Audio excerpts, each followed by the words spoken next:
मनसे नेते अभिजित पानसे यांनी मुख्यमंत्री शिंदेंची भेट घेतली आहे। मनसेकडून पानसेंना कोकण पदवीधर मतदारसंघातून उमेदवारी देण्यात आली आहे। वर्षा निवासस्थानी पानसेंनी शिंदेंची भेट घेतली आहे।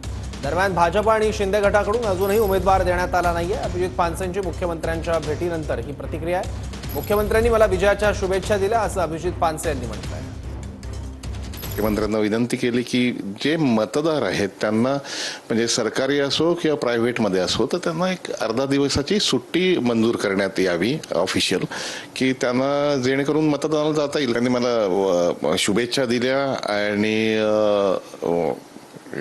की कसं आहे की ते ठाण्यातलेच असल्यामुळे त्यांना त्यांच्याने माझे जुने संबंध आहेत, मैत्रीपूर्ण संबंध आहेत। पण अजून काही चित्र तसं स्पष्ट नाही की ते उभे करणार आहेत किंवा काही करणार आहेत का भाजप करणार आहेत। पण आम्हाला माननीय राजसाहेबांनी आदेश दिलेले आहेत आणि आम्ही तयारीला लागलेलो आहोत। त्यामुळे निश्चितपणे माझा विजय होईल अशी खात्री आहे।